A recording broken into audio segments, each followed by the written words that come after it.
হুজুর আমার মা ও আমার স্ত্রীর মধ্যে প্রায় টুকটাক ঝগড়া হয়, আমার স্ত্রীকে কিছু বললে বলে আমি মরে যাব, এমত অবস্থা আমার করণীয় কি? ভাই এটা একটা জটিল কাজ। মা এবং স্ত্রী দুইজনের সামলাইতে হয়, স্বামীর ছেলেদের অনেক কষ্ট আসলে এই জায়গাটাতে। এখানে আপনি মায়ের কাছে যাইয়া বোকা সাজবেন আর বোর কাছে এসব বোকা সাজবেন, এমন একটা ভাব ধরবেন আপনার বউ মনে করবে লোকটা মাজুর। মাজুর বুঝছেন তো? বেচারা মাজুর, ওই যে প্রতিবন্ধী যেরকম মাজুর থাকে এরকম মাজুর, বেচারা মাথা কোনো কাজ করে না, বেকুব।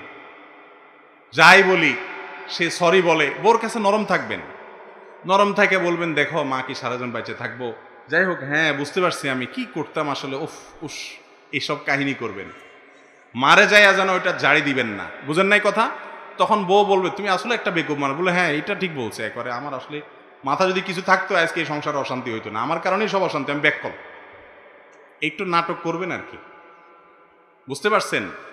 মহিলাদের কাছে যদি কেউ বেকুব সাইজা যায় তাহলে মোটামুটি মহিলা মনে করে যে আমি জিতে গেছি অর্ধেক, আর টেনশন নাই। বেশিরভাগ জামাইগুলা বউয়ের কাছে এসে পণ্ডিতি জাহির করে, আরে ভাই সব জায়গায় পণ্ডিতি করলে হবে না তো, এখানে বেকুব শাস্তি হবে যে হ্যাঁ আসলে কি বলতেছে, ও স্যাড ব্যাড সরি, কি করা যায়? আমি নিজে শেষ হয়ে যাচ্ছি। আর মায়ের কাছে যা বলবা মা কি করব বলো, আমার প্রতি আমারে বদদোয়া দিও না মা। মারটা মারে বুঝাবেন, বোরটা বোরে বুঝাবেন, দুই জায়গায় দুনা খাবেন, দুনা বুঝেন তো?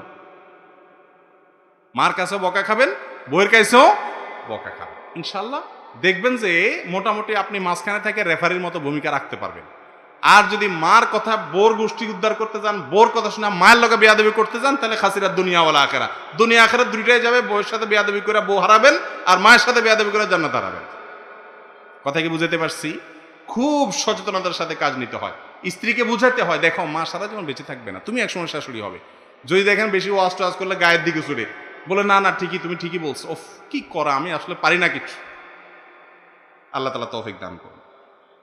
মসজিদের ভিতরে ইমাম ও মুয়াজ্জিন ফেসবুক এবং ইউটিউব চালায়, ইহা শরীয়ত মতে জায়েজ আছে কি না? ইমাম মুয়াজ্জিন মসজিদে কি করে ভাই? ইউটিউব চালায়, এটা শরীয়ত সম্মত জায়েজ আছে কিনা? ভাই ইমাম মুয়াজ্জিনের কথা কেন আসলো বলেন তো? মসজিদের মধ্যে ফেসবুক ইউটিউব চালানো জায়েজ আছে কিনা এই প্রশ্ন তো মুসল্লিদের জন্য প্রযোজ্য না, ইমাম মুয়াজ্জিনের জন্য আলাদা কোনো বিধান আছে? কি বলেন?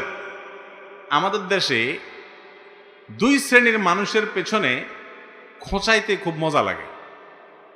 দুই শ্রেণীর মানুষের বিরুদ্ধে বিভিন্ন রকমের মাসআলা খুঁটিয়ে খুঁটিয়ে বের করতে পারলে আমাদের ভালো লাগে। তার একটা হলো নারী, আরেকটা হলো ওই বেচারা ইমাম মুয়াজ্জিন। ঠিক না বে ঠিক? আমি একবার মিরপুরে এক মসজিদে 2003-04 দিকে নামাজ পড়াইতাম, ইমাম ছিলাম, খতিব ছিলাম। তো আমাকে এক মুসল্লি এসে বলল, হুজুর আপনি যে হাঁটেন আপনার হাঁটার স্টাইলটা একদম ভাল লাগে না। তাই বললাম আপনি কি কোনো পাত্রী দেখতে আসছেন এখানে যে পাত্রীর চলন পছন্দ হলো না, আমার হাঁটা দিয়ে আপনি কি করবেন? তো ইমাম সাহেবের হাঁটাটা পছন্দ হইল কিনা সেটা নিয়েও কি হয়, ফতোয়াবাজি হয়। ভালো করে শুনে রাখেন, যারা নিজেদের এলাকাতে একটু প্রভাবশালী আছেন শুধু হুজুরদেরকে খোঁচান, হুজুরদের পিছে লাগেন, খোঁচাখুচি করেন, আরে আমাদের মধ্যে মৌলবী সাহেব পাইলে তাদের থেকে হুজুরদের বিরুদ্ধে কোনো ফতোয়া বাইর করতে পারেন কিনা খোঁচানোর চেষ্টা করেন। মনে রাখবেন ওলামায়ে কেরামকে যদি কেউ সম্মান না করে, বাপের মতো করে মুরব্বীর মতো করে সম্মান না করে, বয়সে ছোট হতে পারে, ইলমের কারণে যদি তাকে আপনি মর্যাদা না দেন, নবী সাল্লাল্লাহু আলাইহি সাল্লাম বলেছেন সে আমার উম্মত না। কথা কি বুঝাতে পারছি? এবার আসি মূল প্রশ্নের উত্তরে। ইউটিউব ফেসবুক মসজিদে চালানো জায়েজ আছে কিনা? যেটা বাহিরে চালানো জায়েজ সেটা ভিতরে চালানো জায়েজ, যেটা বাহিরে চালানো না জায়েজ সেটা ভিতরে চালানো না জায়েজ। এটা হলো শ্লীলতার অশ্লীলতার কথা বলেছি। তার মানে ফেসবুকে যদি কেউ একজন ওয়াজ দেখে, কোনো খারাপ কিছু না দেখে,